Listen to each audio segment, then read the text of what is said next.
Capítulo 1. Te encuentras en los elegantes pasillos del Palacio Real de Estocolmo, año 1771, donde el aroma de especias exóticas y mantequilla derretida inunda tus sentidos. Eres un sirviente privilegiado en la corte del rey Adolf Fredrik de Suecia, un monarca amable, pero con una debilidad peligrosa en su insaciable apetito. El bullicio de la cocina real se intensifica mientras los chefs preparan el banquete más elaborado del año. El aire está cargado de tensión y anticipación. Tus zapatos de cuero crujen contra el suelo de mármol mientras te apresuras por el pasillo, llevando una bandeja de plata con la 14ª porción de semla, ese irresistible bollo de trigo relleno, de mazapán y nata montada, que el rey ha solicitado personalmente.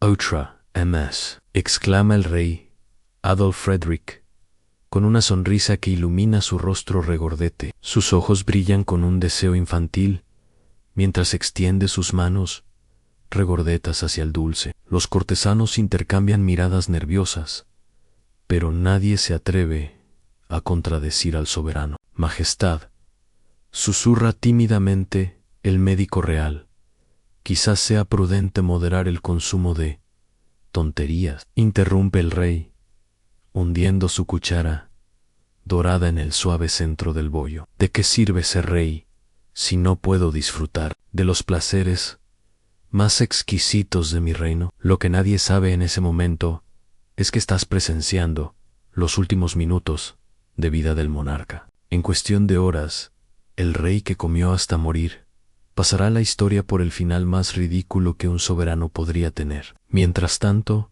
a miles de kilómetros de distancia y casi 2 siglos después, una joven historiadora llamada Valentina Ochoa descubre un pergamino amarillento escondido en los archivos del Museo de Historia de Madrid. Sus dedos tiemblan al desplegar el documento, revelando una lista de muertes reales tan absurdas que parecen inventadas. El título del manuscrito, escrito en una elegante caligrafía del siglo XVIII, reza Memento Mori Regalis, en crónicas de los finales más vergonzosos de la realeza. «Imposible», murmura Valentina, ajustándose las gafas mientras sus ojos recorren ávidamente el primer relato. «Esto tiene que ser una broma, pero no lo es». El manuscrito, firmado por un misterioso cronista que se identifica solo como el testigo, contiene detalles demasiado precisos como para ser invenciones, fechas exactas, nombres de testigos e incluso confesiones selladas de médicos reales que falsificaron causas de muerte para proteger la dignidad de sus señores. Valentina no lo sabe todavía, pero este descubrimiento cambiará su vida para siempre y la pondrá en el centro de una conspiración que ha permanecido oculta durante siglos, porque hay alguien en el presente que hará cualquier cosa para que estas vergonzosas verdades nunca salgan a la luz. Y así comienza nuestra historia, oscilando entre el pasado y el presente, entre la vida de Valentina y las últimas horas de los monarcas más poderosos de la historia, unidos todos por un mismo destino: morir de las formas más ridículas e indignas imaginables. Capítulo 2. El sol madrileño se filtra a través de las persianas del pequeño apartamento de Valentina, iluminando partículas de polvo que danzan en el aire mientras ella desparrama los documentos sobre su mesa de trabajo. Han pasado 3 días desde su descubrimiento y no ha podido pensar en otra cosa. Las muertes más vergonzosas de la realeza, murmura para sí misma mientras toma un sorbo de café ya frío, demasiado jugoso para ser ignorado, demasiado detallado para ser falso. Su teléfono vibra. Es un mensaje de Javier, su colega en el museo. La directora pregunta por ti. «¿Tercera vez esta semana? ¿Estás enferma o simplemente obsesionada con algo nuevo?» Valentina suspira. Su reputación de historiadora apasionada hasta el punto de la obsesión no es injustificada. Rápidamente teclea una respuesta evasiva y vuelve a los documentos. El pergamino detalla la muerte del rey George II de Gran Bretaña en 1760. Según la historia oficial, murió de un aneurisma. Pero según el testigo, el poderoso monarca sufrió su ataque fatal mientras estaba sentado en el retrete real, convirtiéndole en el único soberano británico en morir en tan humillante posición. Valentina no puede evitar una sonrisa irónica. La muerte, la gran igualadora, no respeta coronas ni cetros. Un golpe en la puerta interrumpe sus pensamientos. Extraño no espera visitas. Al abrir, se encuentra con un hombre de mediana edad, traje impecable y expresión impenetrable. Doctora Ochoa, soy Francisco Álvarez, del Departamento de Patrimonio Nacional. Algo en su tono hace que Valentina se ponga inmediatamente a la defensiva. No recuerdo haber solicitado ninguna consulta con Patrimonio Nacional, responde, bloqueando sutilmente la entrada con su cuerpo. No la ha solicitado. Sonríe el hombre, pero sus ojos permanecen fríos.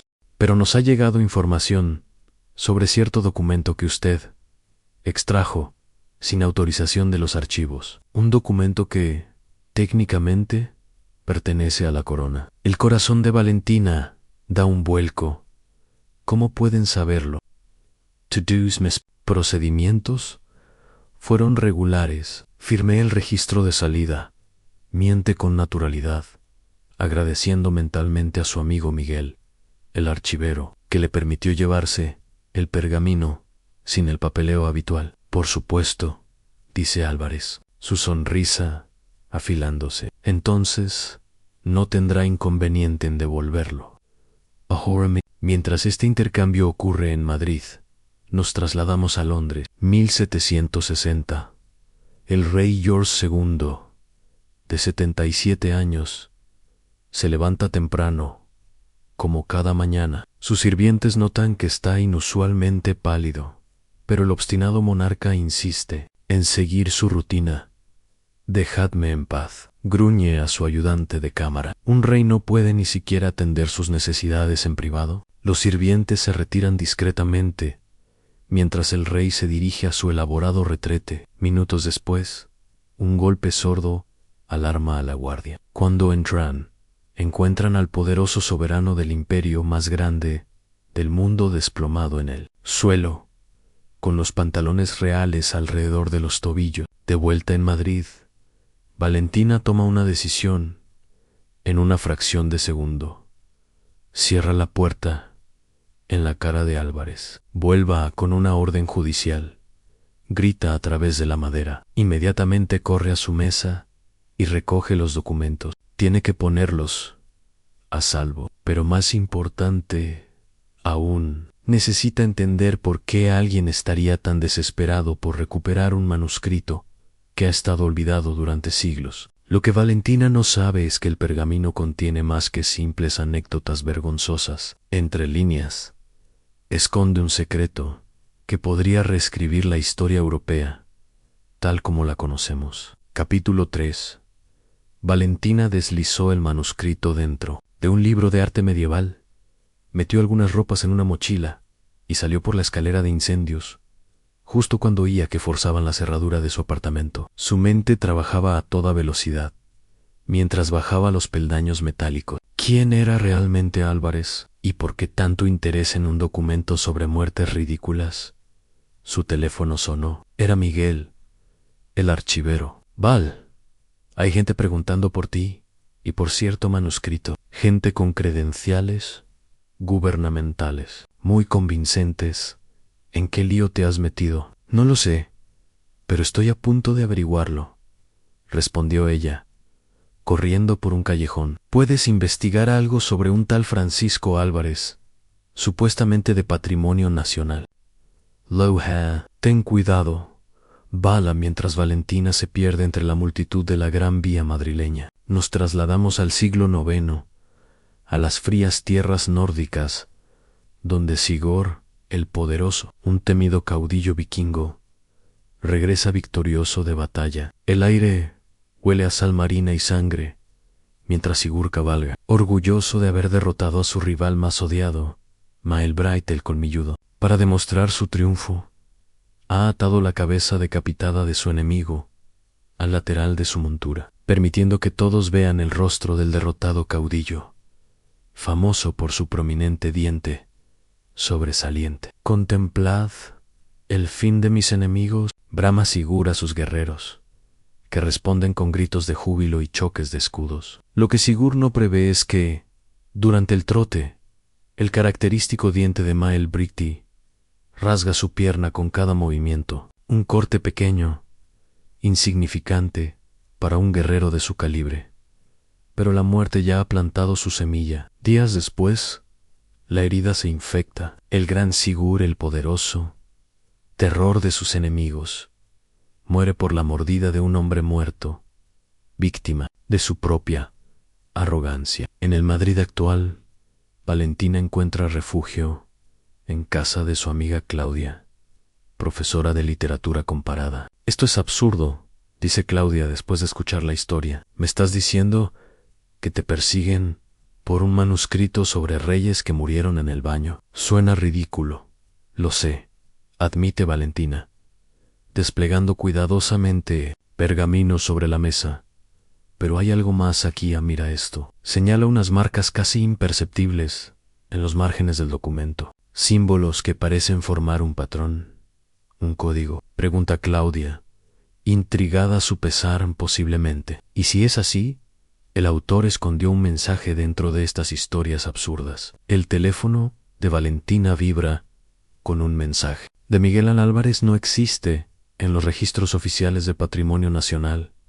Ten cuidado. Mientras tanto, el falso Álvarez recorre el apartamento de Valentina buscando frenéticamente. Habla por un intercomunicador. La historiadora se ha escapado con el manuscrito.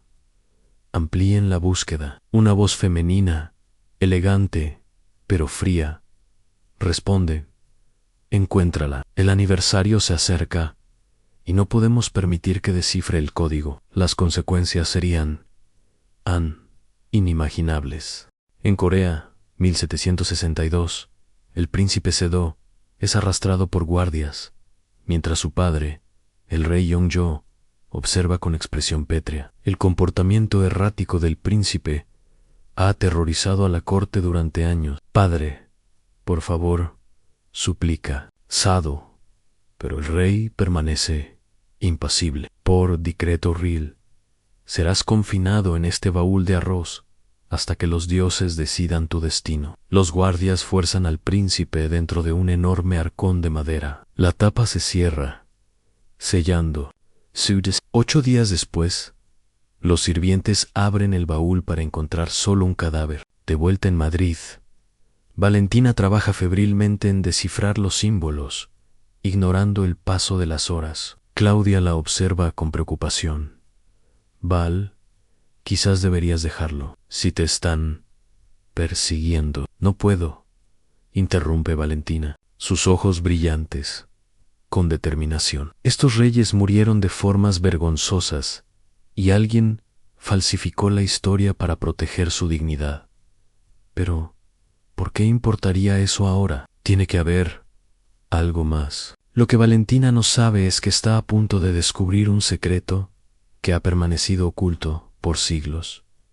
Un secreto que cambiará su comprensión de la historia europea para siempre. Capítulo 4. Amaneció en Madrid, con un cielo gris que amenazaba tormenta, reflejando perfectamente el estado de ánimo de Valentina. Tras una noche sin apenas dormir, tenía los ojos enrojecidos, pero brillantes por el descubrimiento que acababa de hacer. Claudia, mira esto, llamó a su amiga, que dormitaba en el sofá. Los símbolos del margen no son aleatorios. Forman un mensaje cuando los alineas con ciertas palabras del texto. Claudia se acercó, frotándose los ojos, y ¿qué dice? La sangre falsa corre por sus venas. Una y otra vez. El mismo mensaje. ¿Sangre falsa? ¿Estás diciendo que este testigo insinúa que algún monarca no era de sangre real? Valentina sintió lentamente. No cualquier monarca. Según la secuencia, se refiere específicamente a la casa de Un estruendo interrumpió sus palabras. La puerta del apartamento se abrió de golpe. 3 hombres vestidos de negro entraron con eficiencia militar. Valentina apenas tuvo tiempo de esconder el manuscrito bajo su camisa antes de que la inmovilizaran. Doctora Ochoa vendrá con nosotros, afirmó el que parecía el líder. No era una pregunta. ¿Con qué autoridad? Desafió Claudia. El hombre mostró brevemente una identificación. Seguridad Nacional. Es todo lo que necesitan saber. Mientras arrastraban a Valentina fuera del apartamento, ella gritó: Claudia, contacta a Javier. Dile que busque la conexión con Aragón.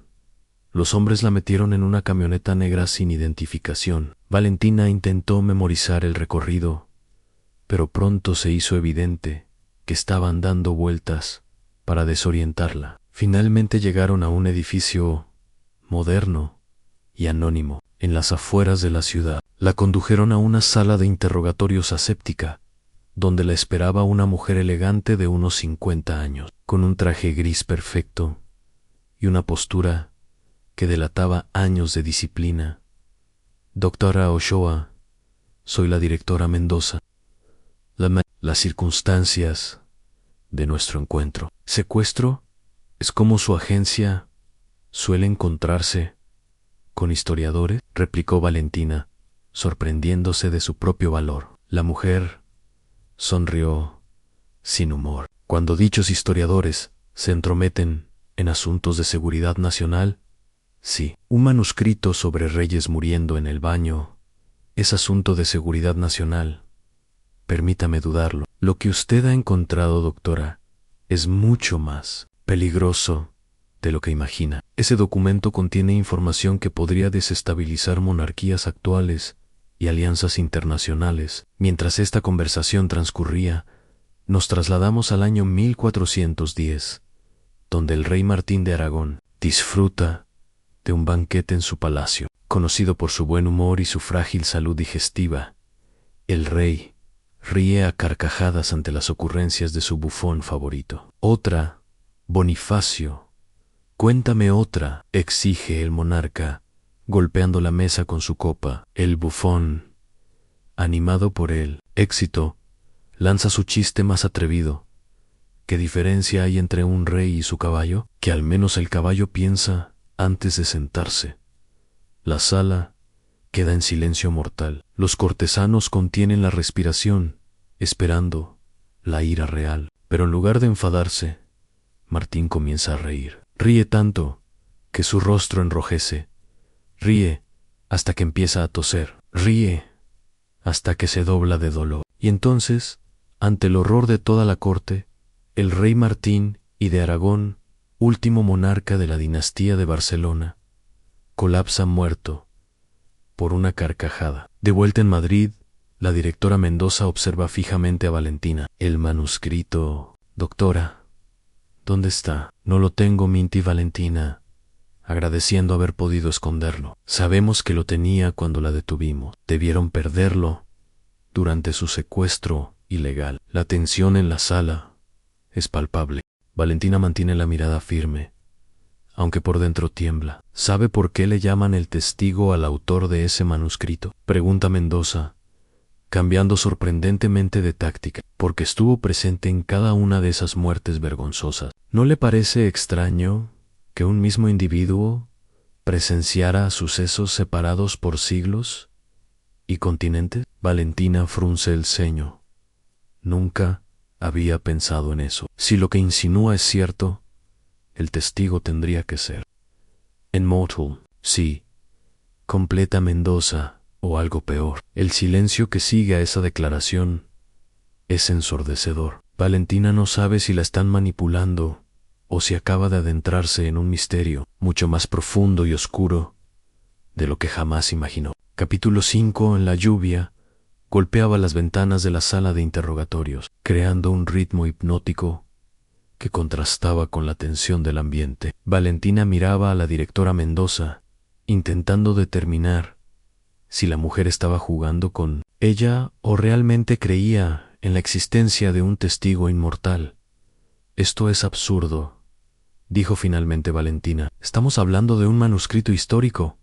No, di fantasía. Mendoza sonrió enigmáticamente. La historia y la fantasía a menudo se entrelazan más de lo que los académicos están dispuestos a admitir, doctora. Nunca se ha preguntado por qué ciertas familias reales han mantenido el poder durante siglos, a pesar de guerras, revoluciones y el avance de la democracia. Por riqueza, influencia, tradición, o quizás, interrumpió Mendoza, por algo más antiguo y poderoso que los mantiene en el trono. Algo que el testigo descubrió y documentó en clave. En ese momento, la puerta se abrió y entró un hombre con uniforme militar, susurrando algo al oído de Mendoza. Su expresión se endureció. Parece que sus amigos son más recursos de lo que pensábamos, dijo, poniéndose de pie. Continuaremos esta conversación pronto. Mientras tanto, disfrute de nuestra hospitalidad. Cuando Mendoza salió, 2 guardias escoltaron a Valentina a una habitación que, aunque custodiada, era sorprendentemente cómoda. No era una celda, sino más bien una suite de hotel minimalista. Esto la inquietó aún más. Quines eran estas personas que podían mantenerla detenida en instalaciones así. Mientras tanto, en la China antigua del siglo III a.C., el emperador Qin Shi Huang, unificador de China y creador del legendario ejército de terracota, se consume por un miedo a la muerte. A sus 49 años, su obsesión por la inmortalidad ha alcanzado niveles patológicos.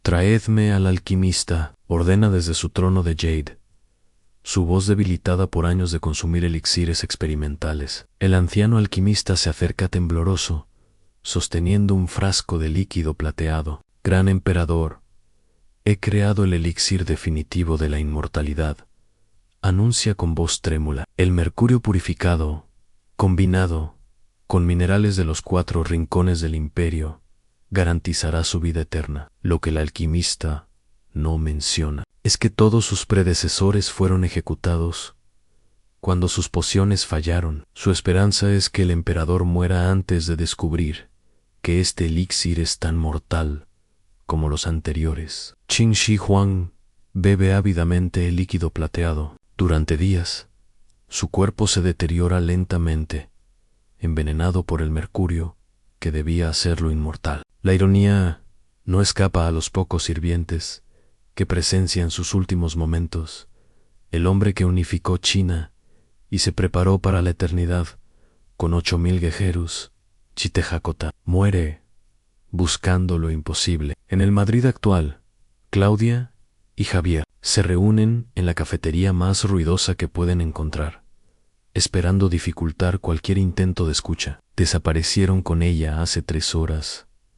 Susurra Claudia. Mencionaron seguridad nacional. Imposible, responde Javier. Si fuera realmente seguridad nacional, habrían presentado documentos oficiales, no irrumpido, como en una película de espías. Val me gritó algo antes de que se la llevaran. Dijo que buscara la conexión con Aragón. Los ojos de Javier se iluminan. El rey que murió de risa a Martín y de Aragón. ¿Y qué tiene de especial? Su muerte marcó el fin de la dinastía de Barcelona. Después vino el compromiso de Caspe y la entronización de Fernando de Antequera, de la Casa de un cambio dinástico. ¿Crees que eso es lo que Val descubrió? Javier baja aún más la voz. Lo que sé es que hay rumores en los círculos académicos, documentos clasificados que sugieren que algunas sucesiones reales no fueron tan legítimas como nos han hecho creer. Mientras discuten, no notan al hombre sentado 3 mesas más allá, aparentemente concentrado en su periódico, pero absorbiendo cada palabra. En su habitation celda, Valentina examina cuidadosamente cada rincón, buscando cámaras o micrófono. Cuando está razonablemente segura de estar a solas, saca el manuscrito de debajo de su camisa. Milagrosamente, sigue ahí, aplastado contra su abdomen. Se sienta en el suelo, en el ángulo muerto de lo que sospecha podría ser una cámara, y continúa decodificando los símbolos marginales. Lo que descubre, la deja sin aliento. No es solo una línea dinástica falsificada, murmura para sí misma. Son todas. Cada muerte vergonzosa marcó un cambio ilegítimo de poder. Y según esto, los verdaderos herederos siguen vivos. El manuscrito tiembla en sus manos cuando comprende la magnitud de su descubrimiento. Si esta información es cierta, casi todas las casas reales de Europa se basan en usurpaciones encubiertas por historias de muertes ridículas. Capítulo 6. En la noche cayó sobre Madrid, mientras Valentina permanecía encerrada, estudiando el manuscrito a la tenue luz de una lámpara. Había descubierto un patrón. Cada muerte vergonzosa, documentada por el testigo, ocurrió precisamente cuando una línea de sucesión legítima debía continuar. Son cortinas de humo, murmuró, conectando mentalmente los puntos. Tan ridículas que nadie cuestionaría los detalles, tan vergonzosas que las cortes preferirían olvidarlas rápidamente. Un ruido en la puerta la sobresaltó. Rápidamente escondió el manuscrito bajo el colchón. Era un guardia con una bandeja de comida. La directora Mendoza solicita su presencia para cenar, anunció mecánicamente. Valentina sopesó sus opciones. Rechazar podría limitar sus posibilidades de recopilar información, mientras que aceptar significaba enfrentarse de nuevo a esa inquietante mujer. Supongo que decir no es una opción, respondió con sarcasmo. Minutos después, la condujeron a un comedor privado donde Mendoza ya la esperaba, sentada a una mesa elegantemente dispuesta, con 2 cubiertos. Doctora Ochoa, por favor, acompáñeme, invitó con una cordialidad que contrastaba con las circunstancias. El salmón está excelente aquí. Valentina se sentó cautelosamente. Normalmente, no sé, no con mis secuestradores. No está secuestrada, está bajo protección, corrigió Mendoza, sirviendo vino en 2 copas. Lo que ha descubierto la pone en grave peligro. ¿De quién? De ustedes, de quienes realmente controlan el manuscrito y su secreto. Mendoza dio un sorbo a su vino. Verá, no somos sus enemigos. Somos una organización que ha estado vigilando a el testigo durante siglos. Valentina casi se atraganta. ¿Qué? El hombre que escribió ese manuscrito ha existido bajo muchos nombres a lo largo de la historia. Un observador inmortal. O eso creíamos. Ahora sabemos que es algo mucho más complejo. Mientras esta conversación se desarrolla, viajamos al año 964, donde el controvertido Papa Juan XII agoniza en brazos de su amante, la esposa de un noble romano. El joven pontífice de apenas 27 años, conocido por convertir el palacio papal en escenario de orgías y excesos, sufre un derrame cerebral en el peor momento posible. Mi señor, resistid, suplica la mujer, intentando vestir al Papa mientras la vida se escapa de sus ojos. Fuera de la habitación, un hombre observa la escena a través de una cerradura. Su rostro, parcialmente iluminado por una antorcha, muestra una expresión impasible. Es el mismo rostro que observó la muerte de Siger el Poderoso siglos atrás, el mismo que vio caer al rey Martín de Aragón. No ha envejecido un día. En sus manos sostiene un pequeño frasco vacío. La muerte del escandaloso Papa no fue natural, pero nadie cuestionará un fallecimiento tan vergonzoso. Para mañana, los rumores sobre su muerte en pleno adulterio ya habrán comenzado a circular. El ciclo continúa, murmura, guardando el frasco entre sus ropas antes de desaparecer en las sombras de la Roma medieval. De vuelta en el presente, Mendoza observa atentamente la reacción de Valentina. No está loco, doctora. Está cumpliendo una misión: asesinar sistemáticamente a monarcas en momentos clave para alterar el curso de la historia según el plan de sus amos. ¿Y quiénes son esos supuestos amos?, preguntó Valentina, dividida entre el escepticismo y la fascinación. Es precisamente lo que llevamos siglos intentando descubrir, respondió Mendoza, inclinándose hacia adelante, y por eso necesitamos su ayuda. Usted ha descodificado parte del manuscrito, algo que nuestros mejores criptógrafos no han logrado. Valentina permaneció en silencio, evaluando la situación. Finalmente preguntó si lo que dice es cierto. ¿Por qué ahora? ¿Por qué este manuscrito apareció precisamente cuando yo estaba investigando? La expresión de Mendoza se ensombreció, porque el ciclo está a punto de repetirse. En 3 días, la familia real española celebrará una ceremonia privada por el aniversario de un ancestro. Según nuestros análisis, las condiciones son perfectas para otra intervención. La mente de Valentina trabajaba a toda velocidad. Si lo que Mendoza decía era cierto, alguien planeaba asesinar a un miembro de la realeza. Por otro lado, todo podría ser una elaborada mentira para obtener el manuscrito.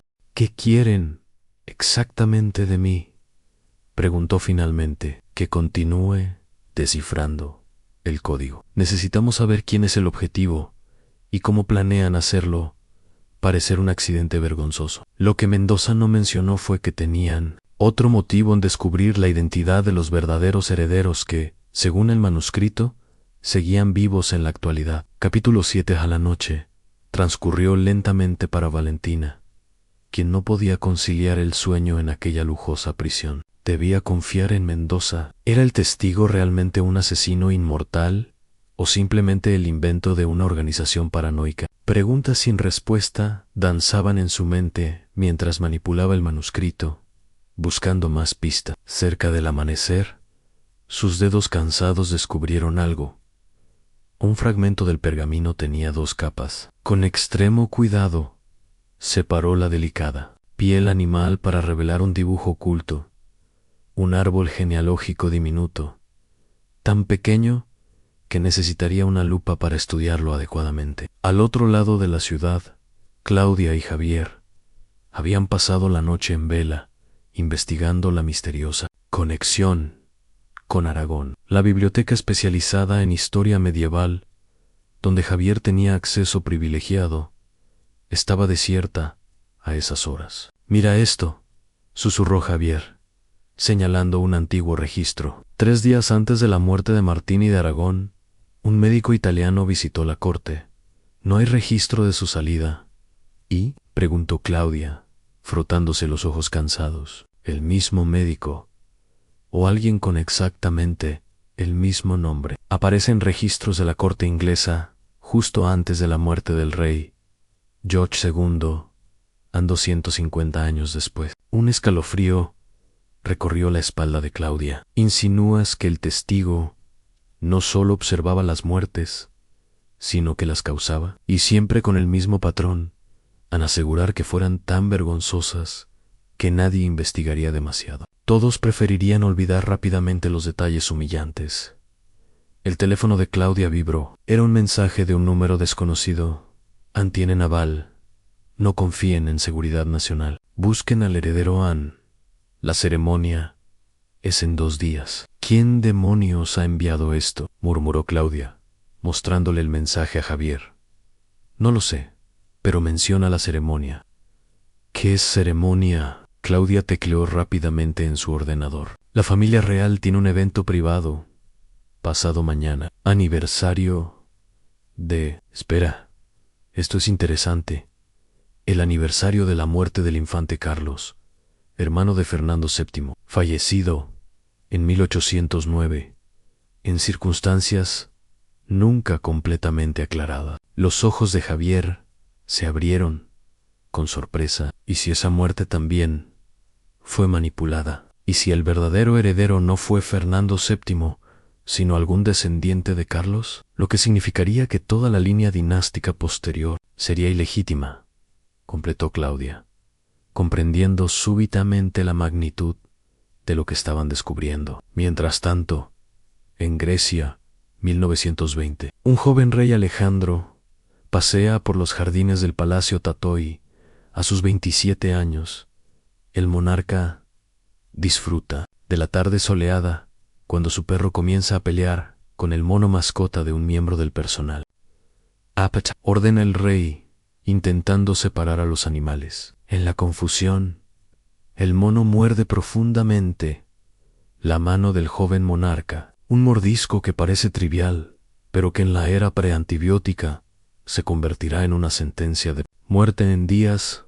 La herida se infectará, causando una sepsis letal. Un jardinero observa la escena desde lejos. Sus ojos, los mismos que han presenciado siglos de muertes reales, brillan con satisfacción. El mono había sido deliberadamente provocado. Esta muerte aparentemente accidental provocará una crisis política que culminará con el regreso del exiliado rey Constantino y, alterando el curso de la historia griega y, por extensión, europea. En la habitación de Valentina, la puerta se abrió repentinamente.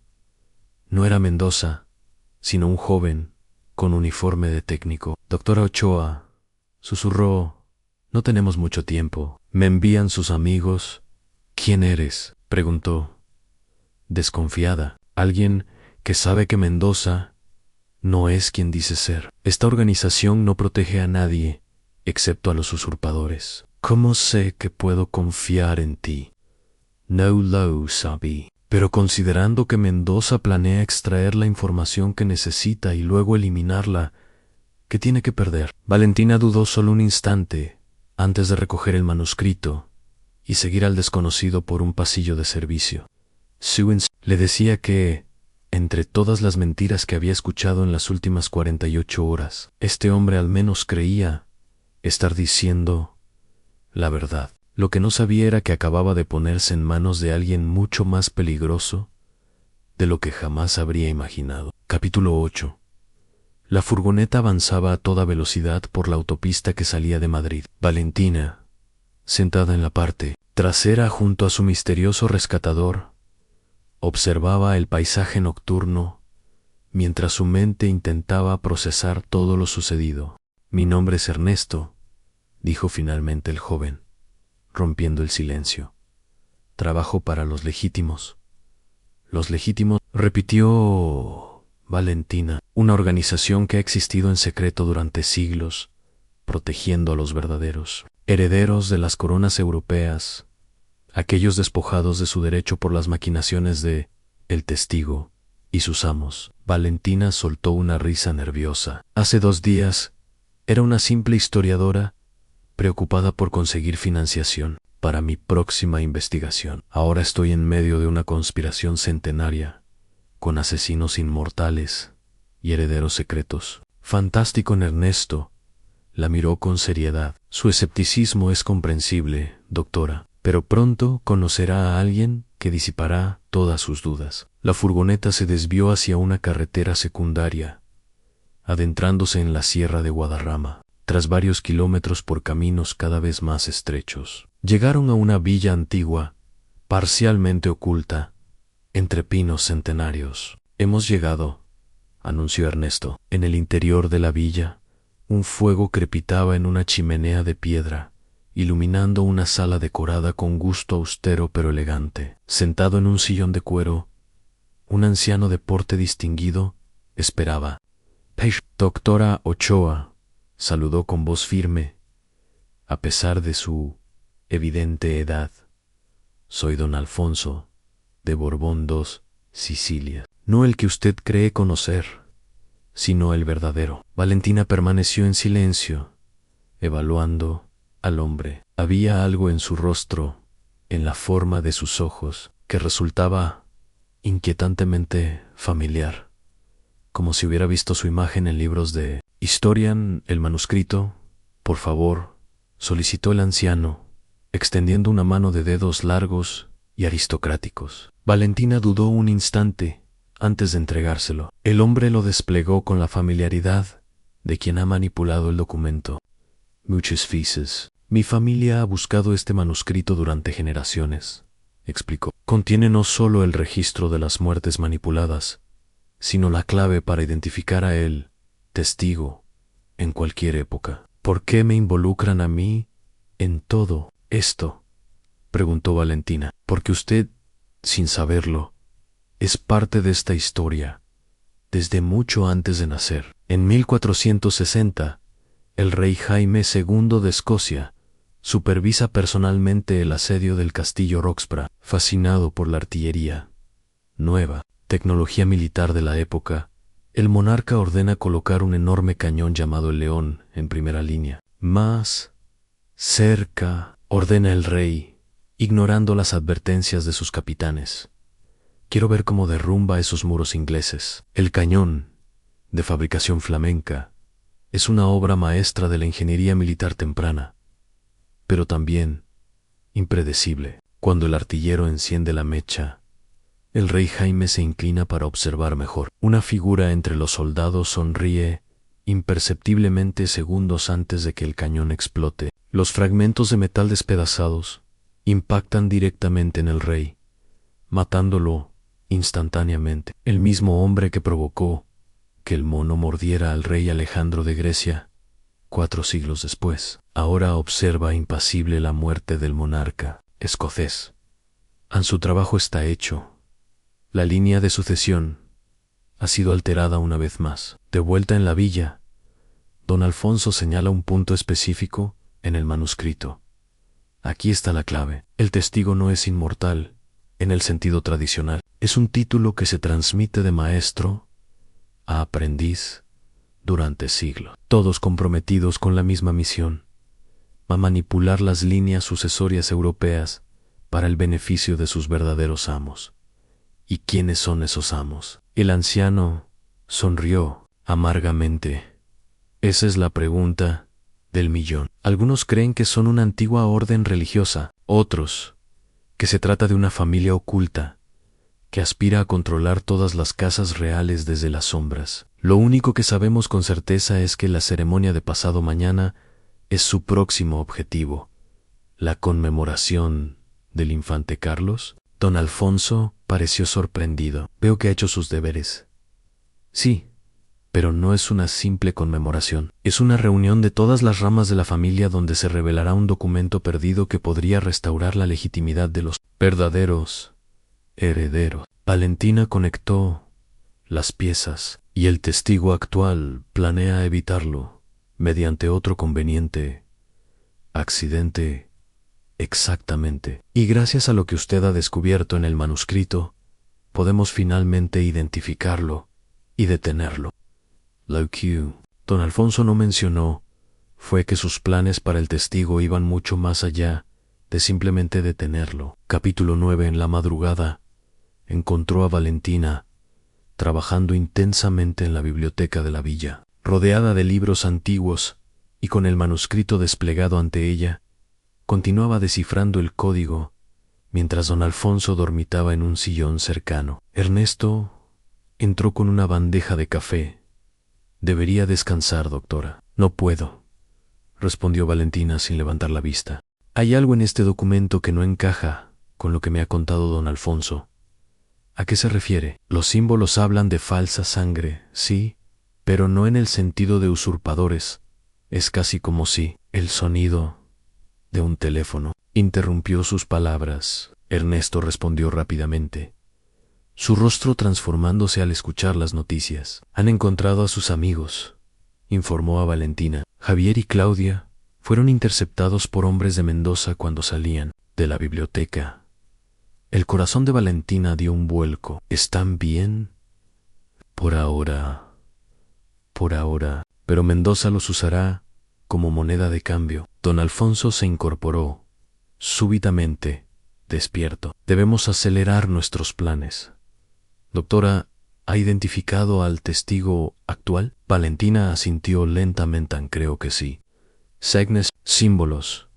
El testigo siempre ocupa un puesto específico cerca de la figura real. En la actualidad, sería alguien con acceso directo a la familia real, probablemente bajo la apariencia de un asesor de seguridad, completó don Alfonso, intercambiando una mirada significativa con Ernesto. Salvador Martín, murmuró Ernesto, lleva menos de un año en el cargo, pero ha ganado una influencia inusitada. Tiene acceso total a los eventos privados y estará presente en la ceremonia, añadió don Alfonso. Debemos actuar mañana, durante los preparativos. Será nuestra única oportunidad. Mientras elaboraban su plan, nos trasladamos al siglo III, donde el excéntrico emperador romano, el Agábalo, de apenas 18 años, celebra uno de sus extravagantes banquetes, conocido por sus comportamientos escandalosos, incluyendo prostituirse en el palacio imperial y declararse mujer. El joven emperador ha cruzado todas las líneas de la tolerancia romana. MS Vino ordena, reclinado en su triclinio, mientras bailarines semidesnudos entretienen a los invitados, y traed los leones domesticados. Entre los sirvientes, un hombre de mediana edad observa con expresión impasible. Ha pasado meses ganándose la confianza de los pretorianos, sembrando descontento contra el emperador. Esta noche, su plan culminará cuando el Agábalo, completamente ebrio, insulta a un oficial de la guardia. Se desata el caos planificado. Los pretorianos, hartos de las humillaciones, asesinan al emperador y a su madre, arrastrando sus cuerpos por las calles de Roma. El observador silencioso contempla la escena desde la sombra. Otra sucesión manipulada, otro títere colocado en el trono para servir a los intereses de sus amos. De vuelta en el presente, amaneció sobre la sierra de Guadarrama. Valentina, tras unas pocas horas de sueño intranquilo, se reunió con don Alfonso y Ernesto para ultimar los detalles. He estado pensando, dijo, mientras tomaban un desayuno apresurado, si Mendoza tiene a mis amigos, ¿no sería mejor negociar? Mendoza no negocia, respondió secamente don Alfonso. Es tan peligrosa como el testigo, aunque por diferentes motivos. ¿Qué quiere decir? Don Alfonso suspiró. La organización que dirige Mendoza no busca proteger a nadie. Quieren el secreto de la longevidad del testigo. Valentina frunció el ceño. Pero usted dijo que no era inmortal, que el título se transmitía de maestro a aprendiz. Eso es parcialmente cierto. El título se transmite, pero hay algo más.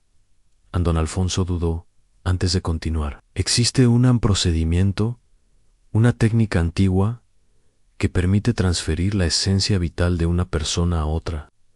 Los test la han perfeccionado a lo largo de siglos, permitiéndoles vivir mucho más allá de lo natural, mientras entrenan a sus sucesores. Eso es imposible, murmuró Valentina, aunque después de todo lo que había descubierto, ya no estaba segura de que era posible y que no. La ciencia moderna tiene nombres para ello: en transferencia celular, terapias regenerativas experimentales, explicó don Alfonso. Pero la técnica que ellos usan es mucho más antigua y efectiva.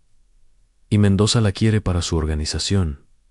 ¿Y ustedes no?, preguntó Valentina, súbitamente suspicaz. Un silencio incómodo llenó la habitación antes de que Ernesto: debemos partir, ahora sí, queremos llegar a tiempo. Mientras se dirigían al garage, Valentina notó que don Alfonso no había respondido a su pregunta, y ese detalle la inquietó profundamente. Capítulo 10.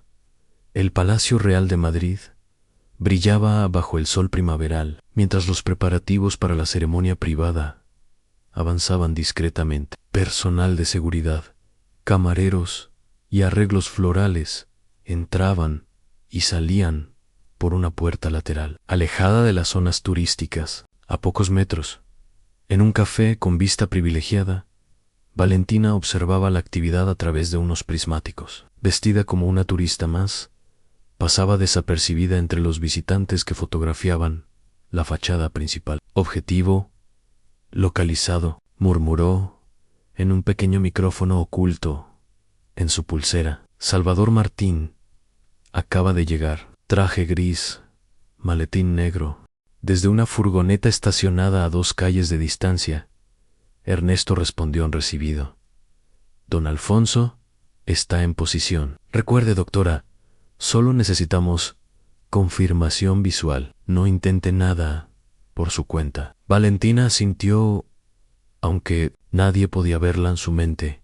Sin embargo, estaba dividida. Por un lado, quería ayudar a detener a el testigo y salvar a sus amigos. Por otro, las dudas sobre don Alfonso y sus verdaderas intenciones no dejaban de atormentarla. El manuscrito había revelado más de lo que había compartido. La noche anterior, trabajando sola mientras todos dormían, había descubierto un mensaje oculto que contradecía parte de lo que don Alfonso le había contado. No mencionaba usurpadores, sino guardianes y protectores de la verdadera sangre. ¿Y si toda la historia estaba al revés? ¿Y si el testigo no era el villano de esta historia? En 1796, la emperatriz Catalina la Grande de Rusia se prepara para su rutina matutina. A sus 67 años, la poderosa soberana que ha transformado Rusia en una potencia europea moderna mantiene una disciplina estricta. Dejadme sola, ordena a sus damas mientras se dirige a su retrete privado. Un joven sirviente, recientemente incorporado al personal del palacio, espera en las sombras del pasillo. Cuando la emperatriz entra sola al baño, se acerca sigilosamente a la Poirot. Minutos después, un golpe sordo se escucha dentro. El sirviente espera pacientemente antes de dar la alarma. La emperatriz ha caído. Ayuda, guardias y médicos acuden apresuradamente. Pero es demasiado tarde. Catalina la Grande ha sufrido un derrame cerebral fatal mientras usaba el retrete. Una muerte indigna para una de las monarcas más poderosas de la historia. El joven sirviente desaparece durante el caos subsiguiente. Su trabajo está hecho. El hijo de Catalina, Pablo Yun, un hombre inestable y voluble, asciende al trono, desviando a Rusia del camino de reformas ilustradas que su madre había iniciado. De vuelta en Madrid, Salvador Martín supervisaba personalmente la disposición de seguridad en la sala donde se celebraría la ceremonia. Alto, delgado y con una presencia que irradiaba autoridad, dirigía a su equipo con precisión militar. Valentina lo observaba atentamente. Si este hombre era realmente el testigo actual, estaba a punto de cometer otro asesinato histórico, otro accidente vergonzoso que alteraría la línea sucesoria una vez más. Su teléfono vibró. Un mensaje de un número desconocido. A Mendoza no tiene a tus amigos. Están a salvo. No confíes en don Alfonso. El manuscrito contiene la verdad. El corazón de Valentina dio un vuelco. ¿Claudia estaba libre? Era una trampa.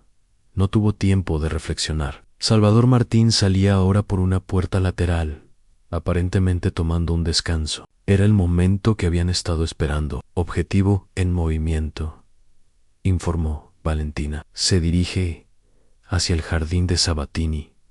Proceda según lo planeado, respondió Ernesto. Valentina abandonó el café y comenzó a seguir discretamente a Martín, manteniendo una distancia prudente. El hombre caminaba con propósito, consultando ocasionalmente su teléfono. Cuando llegó a una zona menos concurrida del jardín, Valentina vio a don Alfonso aparecer por un sendero lateral, caminando, apoyado en un bastón. El encuentro parecía casual, pero Valentina sabía que estaba cuidadosamente orquestado. Se acercó lo suficiente para escuchar, oculta tras un seto ornamental. Salvador Martín saludó don Alfonso cordialmente, o debería decir, el testigo. El hombre se tensó visiblemente, pero mantuvo la compostura. Me temo que me confunde con otra persona, señor. No lo creo, respondió don Alfonso, su voz perdiendo toda amabilidad. He esperado este momento durante décadas. Lo que sucedió a continuación ocurrió tan rápidamente que Valentina apenas pudo procesarlo. Don Alfonso extrajo algo de su bastón, una especie de dardo, y lo lanzó hacia Martín con sorprendente agilidad para su edad. El hombre cayó al suelo casi instantáneamente. Ahora, gritó don Alfonso. Dos hombres surgieron de entre los obstáculos. Levantaron el cuerpo inconsciente de Martín y lo llevaron rápidamente hacia una salida cercana donde esperaba un vehículo. Valentina permaneció paralizada por la impresión. Esto no era una detención, era un secuestro, y acababa de ser cómplice. Capítulo 11. El sótano de la villa, en la sierra de Guadarrama, había sido transformado en una especie de laboratorio. Salvador Martín yacía inconsciente, sujeto a una mesa metálica con correas de cuero, mientras don Alfonso supervisaba los preparativos con una frialdad clínica que heló la sangre de Valentina. Esto no era parte del plan, protestó ella, observando con horror los instrumentos quirúrgicos dispuestos en una bandeja cercana. Dijiste que lo entregaríamos a las autoridades. Las autoridades no comprenderían lo que está en juego, respondió don Alfonso sin mirarla. Lo que estamos a punto de hacer es necesario. ¿Y qué es exactamente? Don Alfonso finalmente se volvió hacia ella, sus ojos brillando con una intensidad perturbadora. Extraer su conocimiento, la técnica de longevidad que los testigos han perfeccionado durante siglos. Es tortura, murmuró Valentina, retrocediendo instintivamente. Es justicia, corrigió el anciano. Mi familia ha esperado generaciones para este momento. Recuperaremos lo que nos fue arrebatado. Ernesto entró en la habitación, trayendo consigo un antiguo cofre de madera tallada. Lo depositó con reverencia sobre una mesa auxiliar. Todo está listo, don Alfonso. Excelente. Wine. Otros invitados llegarán en cualquier momento. Valentina sintió que la situación se le escapaba de las manos. Estos no eran los nobles defensores de la legitimidad que pretendían ser, sino algo mucho más siniestro. Necesito aire, dijo, dirigiéndose hacia la escalera. Por supuesto, concedió don Alfonso con una sonrisa que no alcanzó sus ojos. Ernesto, acompaña a la doctora. Asegúrate de que no sean desoriente. El significado implícito era claro. Ya no era una aliada, sino una prisionera. Mientras subían, Valentina intentaba pensar frenéticamente en un plan de escape. Necesitaba recuperar el manuscrito y encontrar a sus amigos, si es que realmente estaban a salvo, como sugería el mensaje. Siento que las cosas hayan tomado este giro, dijo Ernesto, cuando llegaron al piso principal. Pero don Alfonso ha sufrido mucho. Su obsesión con los testigos lo ha consumido durante décadas. ¿Qué va a hacerle exactamente a Martín? Ernesto dudó antes de responder. La técnica de transferencia requiere a un donante. La esencia vital de una persona se extrae y se transmite a otra. Lo va a matar, concluyó Valentina, horrorizada. Es más complicado que eso. El proceso transfiere también memorias, conocimientos. Don Alfonso no solo busca longevidad, sino la sabiduría acumulada de todos los testigos anteriores. En 1392, el rey Carlos II de Navarra, apodado el Malo por su crueldad y astucia política, sufre de una enfermedad que lo mantiene debilitado. Sus médicos han recomendado un tratamiento inusual: envolver su cuerpo en vendas empapadas en aguardiente para purificar su sangre. Una doncella prepara las vendajes, mientras un ayudante de cámara, recientemente contratado, sostiene la antorcha que ilumina la habitación real. Comenzad, ordena el médico principal. Los sirvientes proceden a envolver al monarca en las vendas alcohol. El rey, sedado con opio, apenas es consciente del procedimiento. Acercad más la luz, pide el médico, intentando asegurar una venda particularmente complicada. El ayudante que sostiene la antorcha se aproxima, un movimiento aparentemente accidental, y la llama entra en contacto con las vendas empapadas en alcohol. El fuego se propaga instantáneamente. Los gritos del rey llenan la cámara mientras los sirvientes, paralizados por el horror, observan cómo su señor arde vivo. En medio del caos, nadie nota que el ayudante de la antorcha ha desaparecido. De vuelta en la villa, el sonido de vehículos aproximándose alertó a Valentina y Ernesto. 3 coches negros de lujo entraban en la propiedad. Los invitados han llegado, murmuró Ernesto. Representantes de las familias legítimas. Valentina observó mientras hombres y mujeres de porte aristocrático descendían de los vehículos. Sus rostros mostraban el mismo aire de nobleza anticuada que don Alfonso, como si pertenecieran a otra época. Son los últimos descendientes directos de las líneas usurpadas, explicó Ernesto.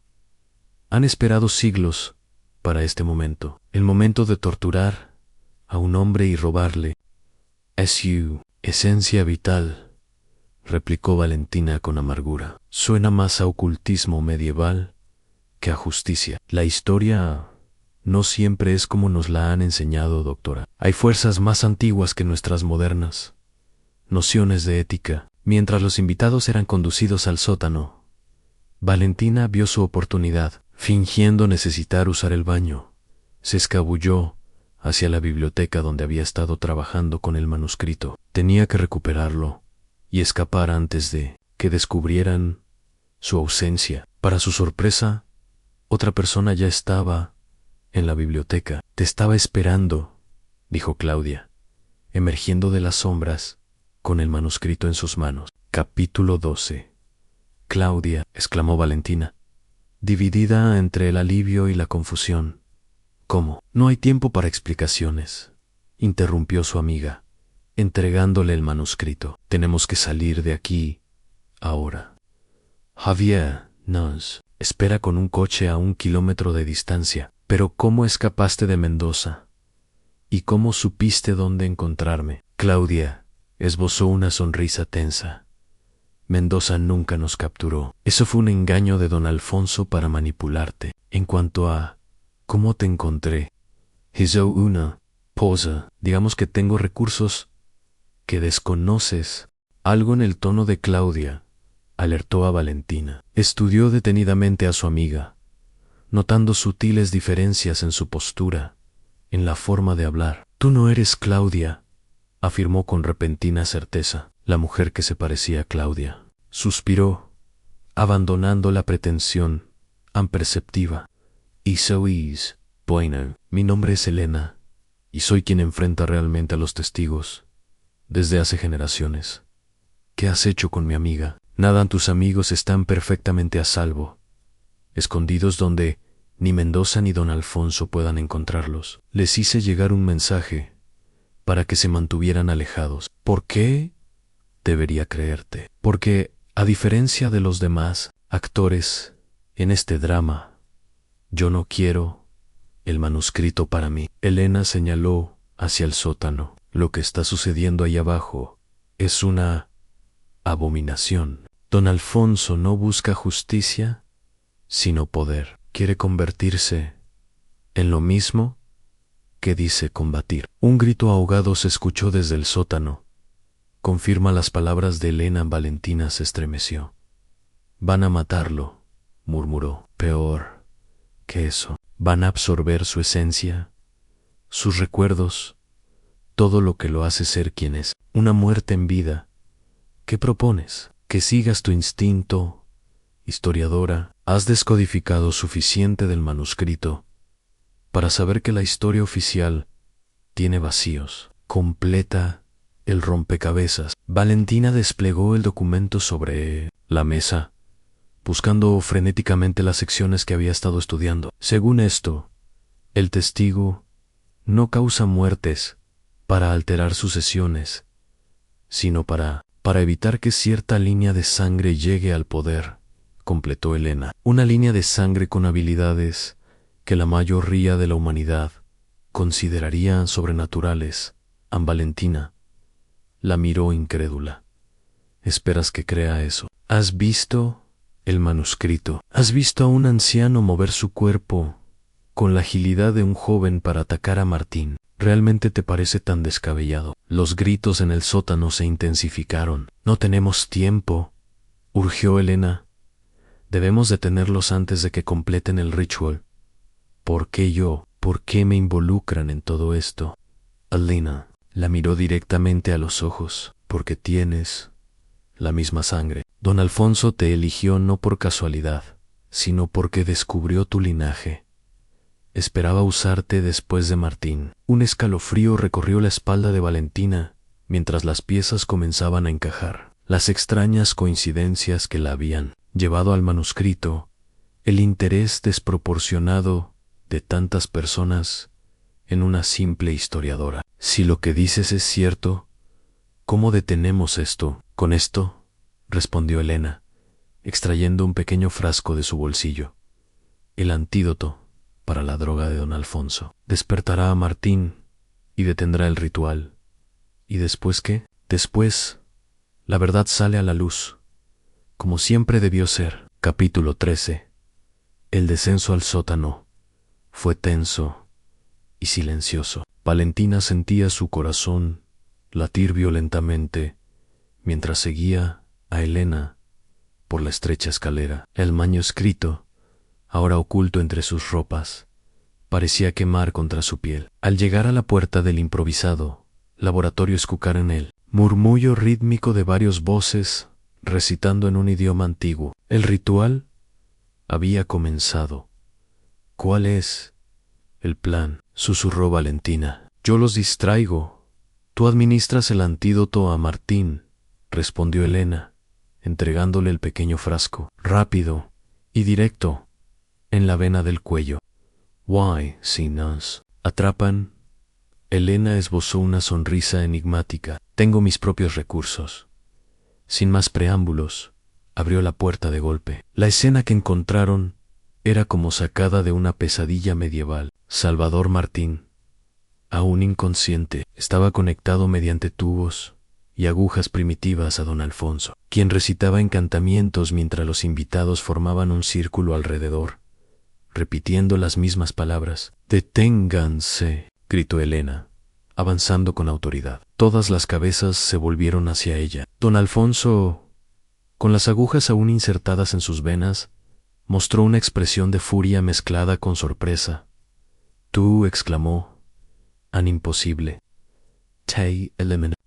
Heis, dígitas, evidentemente. No lo suficientemente bien», replicó Elena en Ernesto, y otros dos hombres avanzaron amenazadoramente, pero Elena extrajo un objeto de su bolsillo que los hizo detenerse en una pequeña caja metálica con grabados similares a los del manuscrito. «Un paso más y destruyo la clave», advirtió. «Siglos de conocimiento perdidos para siempre». Mientras todos los ojos estaban fijos en Elena, Valentina se deslizó por el lateral de la habitación, aproximándose a la mesa donde Martín yacía. Tenía que actuar rápido, antes de que alguien notara su movimiento. En el año 392, el joven emperador Valentiniano II de Roma disfruta de un baño en su villa privada. Con apenas 21 años, el soberano nominal del Imperio Romano de Occidente ha sido poco más que un títere en manos de poderosos generales. Un sirviente de confianza, el único autorizado a permanecer durante el baño imperial, añade aceites perfumados al agua. «La temperatura es perfecta, Majestad», asegura respetuosamente. El emperador se relaja, cerrando los ojos mientras se sumerge en la enorme bañera de mármol. No ve cómo el sirviente extrae un delgado cordón de seda de entre sus ropas. Minutos después, el cuerpo del emperador flota sin vida en el agua perfumada. El sirviente desaparece, dejando tras de sí una escena que parece un suicidio. Los rumores de que el joven gobernante, deprimido por su falta de poder real, se ha quitado la vida, se extenderán rápidamente. Lo que nadie sospechará es que el asesinato ha sido orquestado para permitir el ascenso de Eugenio, un usurpador cuyo breve reinado desestabilizará aún más el ya frágil imperio occidental. De vuelta en el sótano, Valentina había alcanzado a Martina. Con manos temblorosas destapó el frasco y acercó la aguja a su cuello. Pero justo cuando iba a insertar la aguja, la mano de Martín se cerró alrededor de su muñeca. No estaba inconsciente. Sus ojos, ahora abiertos, la miraban con una intensidad penetrante. «No es lo que crees», susurró casi imperceptiblemente. Elena y don Alfonso continuaban su confrontación, ajenos al drama que se desarrollaba en la mesa. «Sabes que nunca permitiré que completes el ritual», declaró Elena. «He dedicado mi vida a impedir que tu familia recupere lo que nunca le perteneció». «¿Y quién eres tú para decidir eso?», replicó don Alfonso con desdén. «¿Una simple guardiana? La sangre real corre por mis venas, no por las tuyas». «Ahí te equivocas», respondió Elena. «Mi linaje es tan antiguo como el tuyo. La diferencia es que yo no busco poder, sino equilibrio». Mientras tanto, Martín había logrado liberar una de sus manos de las correas. «Escúchame», murmuró a Valentina. «El manuscrito no cuenta toda la historia. Ambos bandos ocultan la verdad completa». «¿Y cuál es esa verdad?».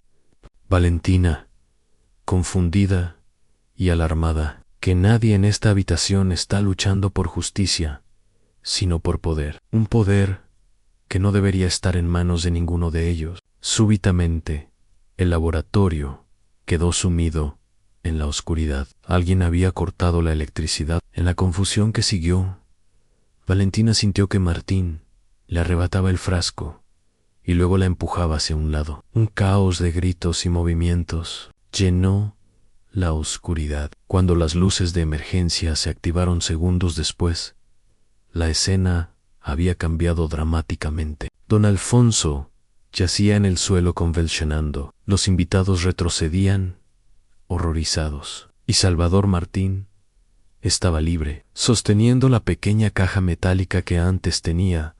Elena, en el ritual ha terminado, anunció con voz potente, pero no como esperaban. Capítulo 14.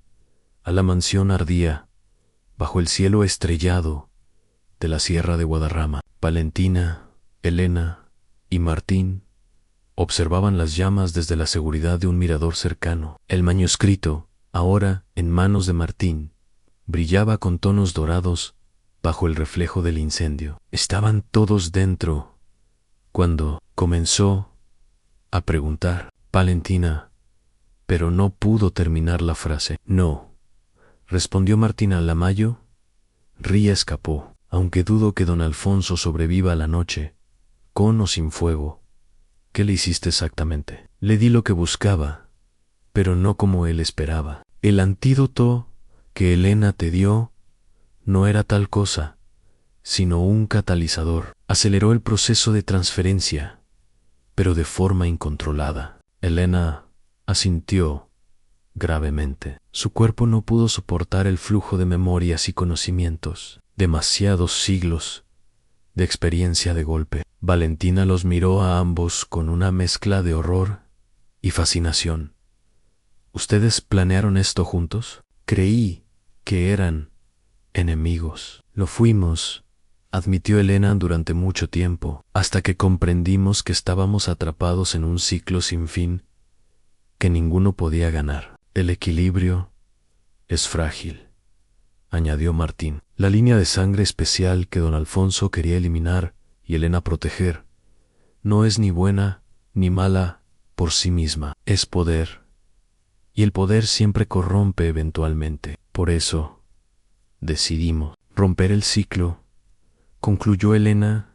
«Demasiadas muertes, demasiadas manipulaciones a lo largo de la historia». Valentina intentaba procesar todo lo que había ocurrido. «¿Y yo qué papel juego en todo esto?». Martín y Elena intercambiaron una mirada significativa. «Tienes un don poco común», explicó Martín. «La capacidad de ver patrones donde otros solo ven caos, de descifrar lo que está oculto. ¿Es parte de tu herencia?». ¿Mi herencia? ¿Estás diciendo que yo también tengo esa sangre especial? Todos la tenemos en cierta medida, respondió Elena, pero en algunos, como tú, se manifiesta de formas particulares. No es coincidencia que descubrieras el manuscrito y descodificaras lo que otros no pudieron durante siglos. El tal de Valentina sonó, sobresaltándola. Era un mensaje de Javier. Estamos bien. ¿Dónde estás? Mis amigos, murmuró, súbitamente recordando su existencia en medio de todo este caos. Tengo que encontrarlos. Lo harás, aseguró Martín. Pero primero, debes decidir. ¿Decidir qué? ¿Qué hacer con este conocimiento? El manuscrito puede ser destruido, y con él, siglos de secretos, o puede ser preservado, con el riesgo de que caiga en manos equivocadas nuevamente. Valentina miró el antiguo documento, sintiendo su peso histórico. ¿Y si hay una tercera opción? Revelar la verdad, pero de forma que nadie pueda usar ese conocimiento para dañar. Elena sonrió. Ahí está ese don tuyo, para ver alternativas, donde otros no las ven. La verdad, fragmentada, asintió Martín. Dispersar el conocimiento de forma que solo pueda ser reconstruido por quienes tengan intenciones, como un rompecabezas histórico, añadió Valentina, su mente académica ya trabajando en las posibilidades. Cada pieza escondida a plena vista, en diferentes archivos, bibliotecas, museos. Reescribir la historia para preservar la verdad, concluyó Elena, poético y práctico a la vez. Mientras los tres contemplaban las llamas consumiendo la mansión, símbolos del pasado ardiendo, para dar paso a un nuevo enfoque. Valentina pensó en todas las muertes vergonzosas que había estudiado. Ya no eran simples anécdotas históricas, sino piezas de un tapiz mucho más complejo que abarcaba siglos de manipulación y poder. Hay algo que aún no entiendo, dijo finalmente. ¿Quién era realmente el testigo? Tú, Martín. El hombre sonrió enigmáticamente. Yo fui el último en llevar ese título, sí, pero como dije, decidimos romper el ciclo. ¿Y Mendoza? ¿Dónde encaja en todo esto? Mendoza y su organización son relativamente nuevos en este juego centenario, explicó Elena a oportunistas, que descubrieron fragmentos de la verdad y vieron una oportunidad de ganar poder. Son peligrosos, precisamente porque no comprenden completamente con qué están jugando, añadió Martín, como niños que encuentran un arma cargada. Valentina asintió, comenzando a entender la magnitud del secreto que ahora compartía. ¿Y la ceremonia real de mañana? Procederá sin incidentes, aseguró Martín. El ciclo de muertes vergonzosas ha terminado. Capítulo 15.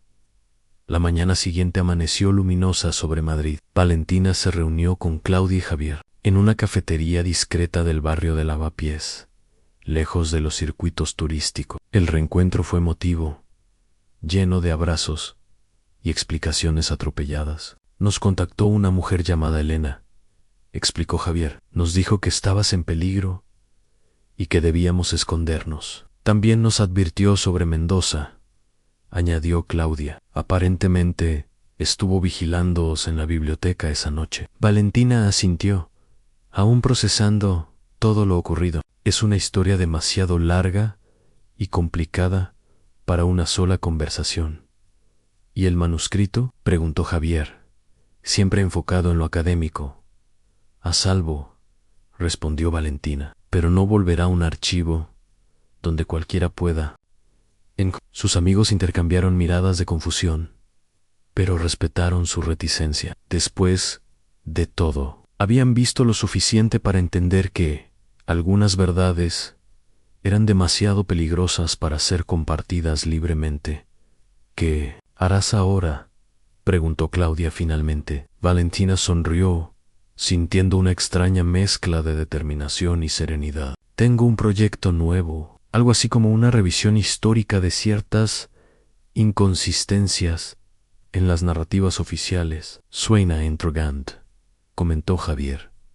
¿Podemos ayudar? De hecho, Sí, necesitaré investigadores de confianza. Mientras sus amigos discutían entusiasmados las posibilidades, Valentina observó por la ventana. En la acera de enfrente, Elena esperaba pacientemente, casi invisible, entre los transeúntes. Sus miradas se cruzaron brevemente, un entendimiento silencioso pasando entre ellas. La ceremonia real transcurría en ese mismo momento en el palacio, sin ningún incidente trágico o vergonzoso que alterara su curso. Por primera vez en siglos, la historia seguiría su camino natural, sin manipulaciones desde las sombras. Mientras tanto, en Egipto, año 1324, el sultán Au-Nasser Muhammad regresa victorioso de una campaña militar. Entre sus nuevos sirvientes se encuentra un hombre de mediana edad,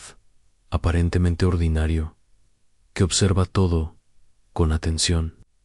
El sultán, conocido por su extravagancia, ha ordenado un banquete con los manjares más exóticos, entre ellos un plato de enguias del Nilo preparadas según una receta especial. Que comience el festín, ordena el sultán, mientras sus cortesanos aplauden complacidos. El nuevo sirviente sirve personalmente las enguias al sultán, asegurándose de que reciba una porción particularmente generosa. Horas después, el poderoso gobante se retuerce de dolor, víctima de una intoxicación alimentaria letal.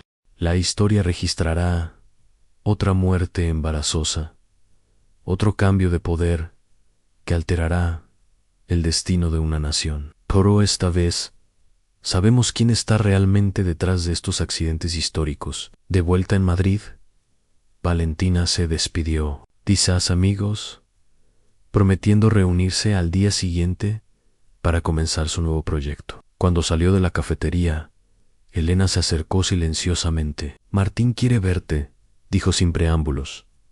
Hay algo más que debes saber. ¿MS? Preguntó Valentina con cierta fatiga. El último, espero. Después, serás libre de decidir tu camino. Se dirigieron a un elegante edificio cerca del Parque del Retiro. En un apartamento minimalista del último piso, Salvador Martín esperaba, con varios documentos desplegados sobre una mesa de cristal. Bienvenida, saludó formalmente. ¿Has decidido cómo procederás con tu parte del plan? Fragmentar la verdad. ¿Cómo discutimos? Publicaré investigaciones aparentemente inconexas sobre diversas curiosidades históricas. Nada que despierte sospechas, pero suficiente para que alguien con la perspectiva adecuada pueda eventualmente conectar los puntos.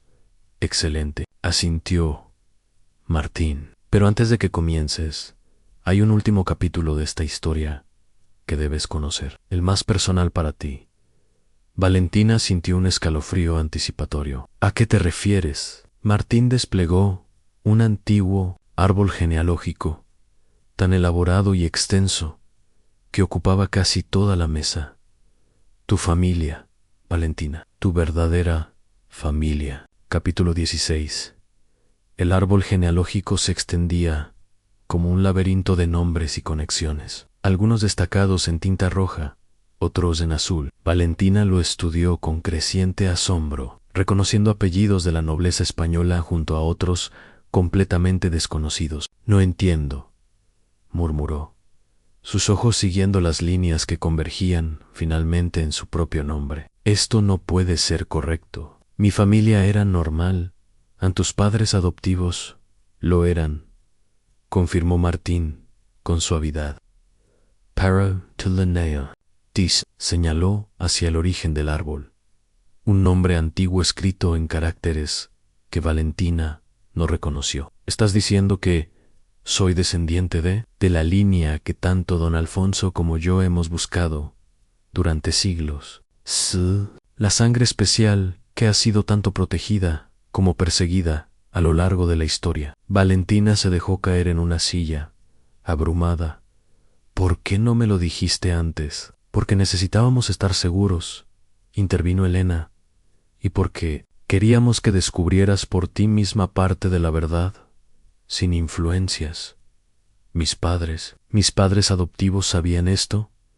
Martín negó con la cabeza. Te colocamos con ellos cuando eras apenas una recién nacida. T.S. a plena vista, en una familia sin conexiones con nuestro mundo. La estrategia perfecta.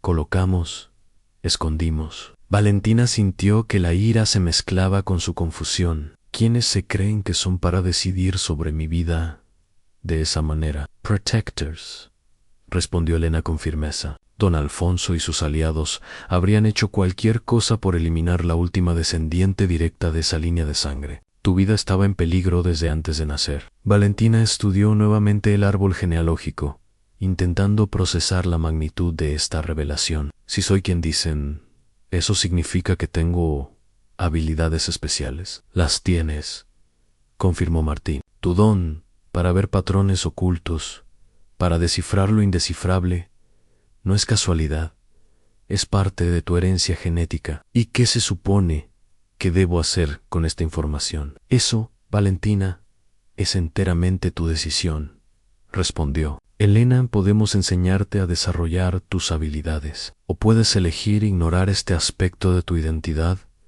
y seguir con tu vida académica. Valentina permaneció en silencio, contemplando las ramificaciones de todo lo que había descubierto. Finalmente, una pregunta crucial surgió en su mente.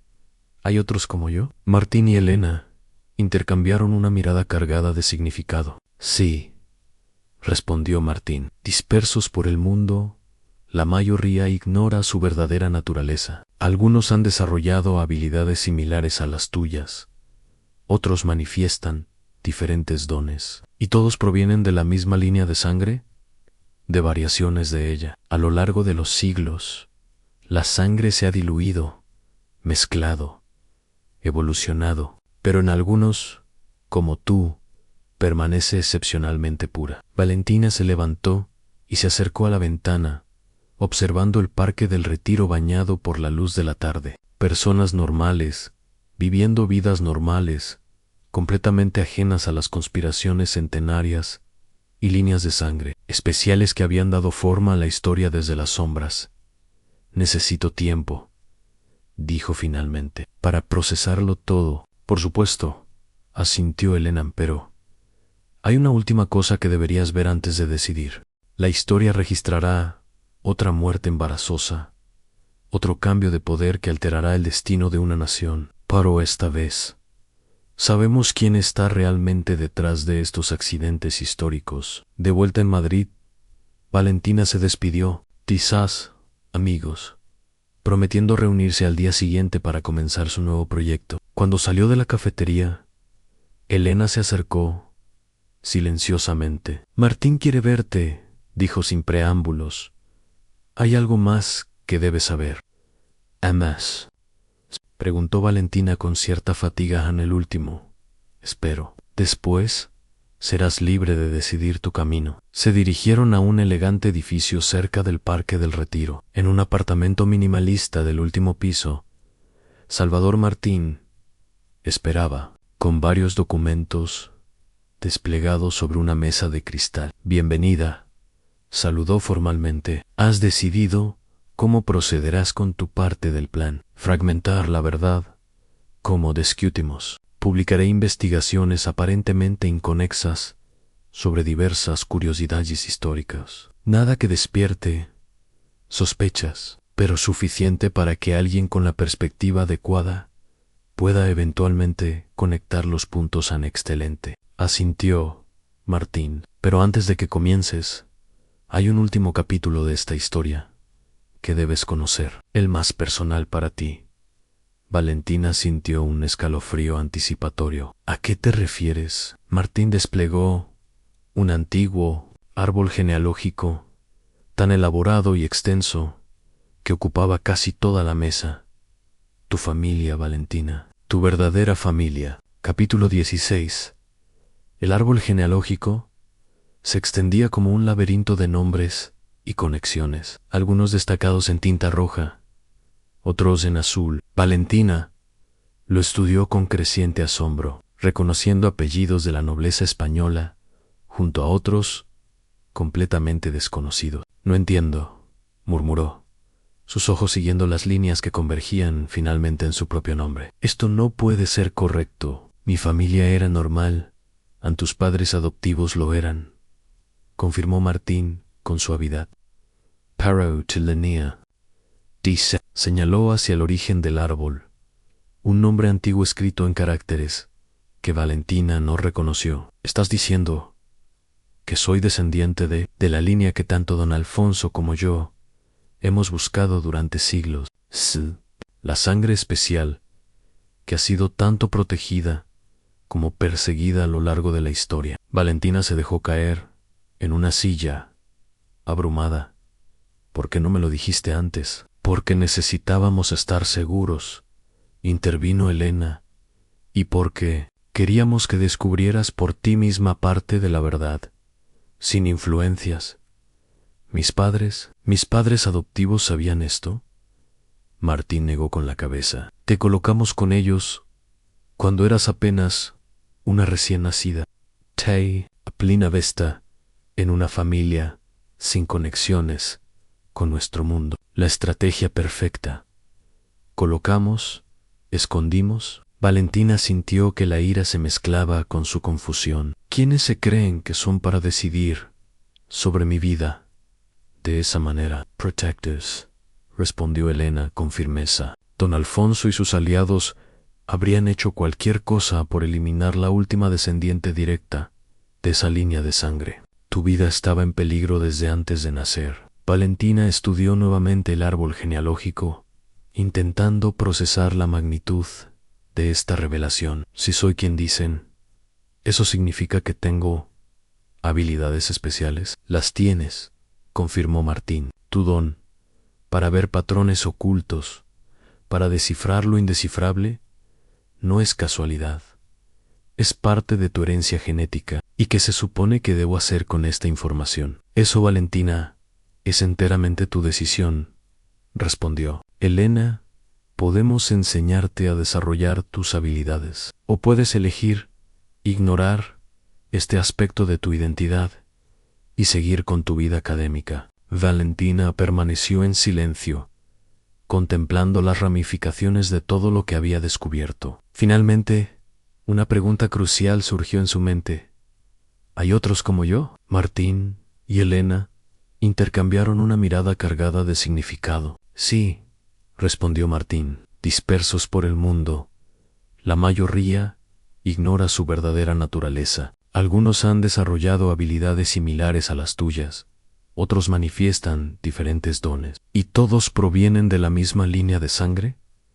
¿De variaciones de ella? A lo largo de los siglos, la sangre se ha diluido, mezclado, evolucionado, pero en algunos, como tú, permanece excepcionalmente pura. Valentina se levantó y se acercó a la ventana, observando el Parque del Retiro, bañado por la luz de la tarde. Personas normales, viviendo vidas normales, completamente ajenas a las conspiraciones centenarias y líneas de sangre especiales que habían dado forma a la historia desde las sombras. Necesito tiempo, dijo finalmente, para procesarlo todo. Por supuesto, asintió Elena, pero hay una última cosa que deberías ver antes de decidir. Y Mendoza, tras perder el rastro del manuscrito, había redoblado sus esfuerzos por encontrar otras fuentes de información sobre la misteriosa técnica de transferencia. Valentina respondió al mensaje con un simple entendido y continuó. Con su trabajo, la seguridad que había instalado en su apartamento y oficina era discreta pero efectiva, cortesía de los recursos de Martín. Al caer la tarde, mientras ordenaba sus notas para una próxima conferencia, Valentina reflexionó sobre el extraordinario giro que había dado su vida. Hacía apenas medio año, su mayor preocupación era conseguir financiación para investigar archivos olvidados. Ahora estaba inmersa en una red invisible de poder e influencia que abarcaba siglos. Su teléfono sonó nuevamente. Esta vez era. Claudia, acabo de terminar la traducción que me pediste, informó su amiga. Ibal, es asombroso. El texto árabe menciona específicamente un observador eterno, presente en la muerte del sultán. La descripción coincide exactamente con la que encontramos en los archivos vaticanos sobre el asistente del Papa. Juan XII. ¿Alguna mención a Enguías?, preguntó Valentina, recordando la muerte por intoxicación alimentaria que había visualizado. A mejor aún, el texto especifica que las enguías fueron preparadas con una hierba especial, traída de tierras lejanas por el observador. Envenenamiento, murmuró Valentina. Otra muerte vergonzosa cuidadosamente orquestada. Mientras concluía la llamada, Valentina notó un reflejo en la ventana de su despacho. Alguien observaba desde el edificio de enfrente. Sin mostrar alarma, envió discretamente un mensaje codificado a Martín y comenzó a recoger sus cosas, como si no hubiera notado nada. La partida de ajedrez continuaba. Los jugadores podían cambiar, las estrategias podían evolucionar, pero el juego mismo era eterno. Y ahora, por primera vez en siglos, alguien estaba reescribiendo las reglas. Valentina Ochoa, historiadora convertida en guardiana de secretos antiguos, descendiente de una línea de sangre perdida, fragmentadora de verdades peligrosas, daba forma a su propio destino, mientras desentrañaba el tapiz de mentiras que había envuelto a la historia durante demasiado tiempo. Las muertes vergonzosas de los reyes ya no eran simples anécdotas históricas para ella, eran piezas de un rompecabezas milenario que apenas comenzaba a resolver. 5 años después, una elegante recepción se desarrollaba en el salón principal del Museo del Prado. En la élite académica e intelectual de Europa se había reunido para celebrar la inauguración de una exposición sin precedentes. Perspectivas alternativas, reexaminando momentos cruciales en la historia europea. En el centro de la atención estaba la doctora Valentina Ochoa, ahora reconocida internacionalmente por su innovador enfoque historiográfico. Su serie de publicaciones había revolucionado sutilmente la forma en que se interpretaban ciertos eventos históricos, sin jamás mencionar abiertamente conspiraciones o poderes sobrenaturales. Su trabajo ha abierto nuevos caminos para la investigación histórica, la elogiaba el director del museo en su discurso. Nos ha hecho cuestionar narrativas que dábamos por sentadas y buscar conexiones donde antes no las veíamos. Valentina sonrió diplomáticamente, sosteniendo una copa de champán, mientras recorría la sala con la mirada. Claudia y Javier estaban presentes, convertidos ahora en colaboradores clave de su creciente red de investigadores que, sin saberlo completamente, estaban reconstruyendo la verdadera historia de las casas reales europeas. En un rincón discreto, Elena conversaba con una distinguida historiadora escocesa, la Tra. Margaret Fraser, cuya colaboración había resultado invaluable. Y cerca de la entrada, casi imperceptible entre la multitud elegante, Martín vigilaba en silencio, asegurando la protección del evento. Mientras el director continuaba su discurso, Valentina tocó instintivamente el pequeño medallón que llevaba al cuello, donde guardaba ahora el sello real. No lo había usado para reclamar ningún poder o posición, pero tampoco lo había rechazado. Era un recordatorio constante de su herencia y responsabilidad. La exposición misma era una obra maestra de revelación controlada. Cada pieza, cada documento, cada retrato contenía fragmentos de la verdad, dispuestos de tal manera que nadie podía ver el panorama completo, a menos que ya conociera parte del secreto. Para el público general, era simplemente una fascinante reinterpretación de acontecimientos históricos. Para los pocos iniciados, era un mapa hacia una verdad más profunda. Una de las piezas centrales era un cuadro recientemente descubierto que retrataba la muerte del rey Martín de Aragón. Para los visitantes casuales, mostraba simplemente el momento de su colapso, tras reír demasiado. Para los ojos entrenados, la figura del bufón en el fondo, con rasgos sutilmente similares a los encontrados en otros retratos de momentos históricos clave, revelaba la presencia constante del testigo a través de los siglos. Su multidisciplinario ha creado puentes entre campos académicos que tradicionalmente permanecían aislados. Continuaba el director. La doctora Ochoa nos ha enseñado que la historia no es una sucesión de eventos aislados, sino una intrincada red de conexiones que debemos esforzarnos por comprender. Aplausos resonaron en la sala, mientras Valentina era invitada al podio. Mientras avanzaba para dar su discurso, notó un rostro familiar y sorprendente entre la multitud en Mendoza. La mujer que una vez la había detenido ahora la observaba con una mezcla de respeto y cautela. Sus miradas se cruzaron brevemente, un entendimiento tácito pasando entre ellas. La partida continuaba, pero las reglas habían cambiado. Ya no era una lucha por el control del conocimiento, sino una carrera por entender sus implicaciones. La historia, comenzó Valentina su discurso, no es simplemente lo que ocurrió, sino también lo que decidimos recordar y cómo elegimos interpretarlo. Cada generación reescribe el pasado según sus propias necesidades y perspectiva. Mientras hablaba, era consciente del peso de sus palabras. Ella misma estaba reescribiendo la historia, no para ocultarla como habían hecho otros antes, sino para revelarla gradualmente, de forma que el mundo pudiera asimilarla sin destruirse en el proceso. Las muertes de reyes y emperadores, continuó, llegando al corazón de su investigación, sin revelar demasiado, a menudo marcaron puntos de inflexión que alteraron el curso de naciones enteras. Lo que tradicionalmente hemos visto como accidentes o coincidencias, tal vez merezca un escrutinio más profundo. Al concluir su discurso entre entusiastas aplausos, Valentina sintió una extraña paz. El camino que había elegido no era ni el de don Alfonso, ni el de los testigos.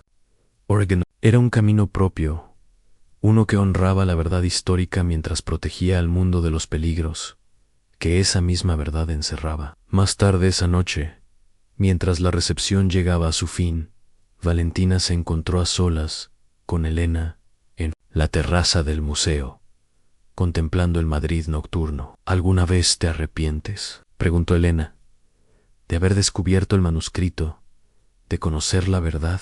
Valentina reflexionó un momento antes de responder. A veces pienso en la vida más simple que podría haber tenido, pero no me arrepiento. Algunos nacemos para cargar con verdades incómodas, para que otros puedan vivir en la comodidad de la ignorancia. Una respuesta digna de tu linaje, sonrió Elena.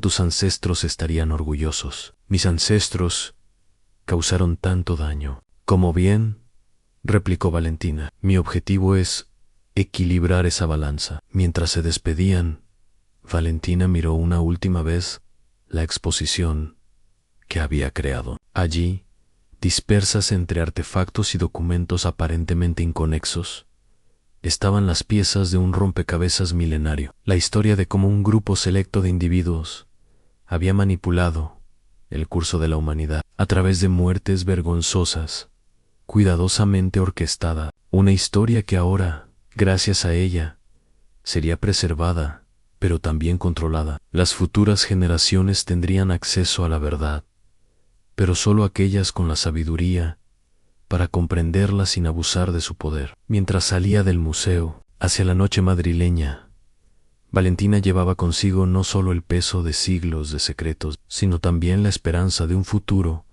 donde la historia pudiera finalmente ser escrita con honestidad. Las muertes vergonzosas de reyes y emperadores ya no serían simples anécdotas curiosas, sino recordatorios de la fragilidad del poder y de cómo, a veces, los momentos más absurdos pueden cambiar el destino de naciones enteras.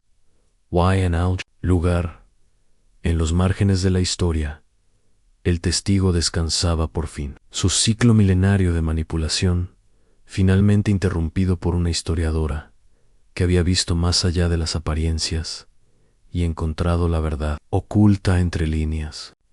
Fin.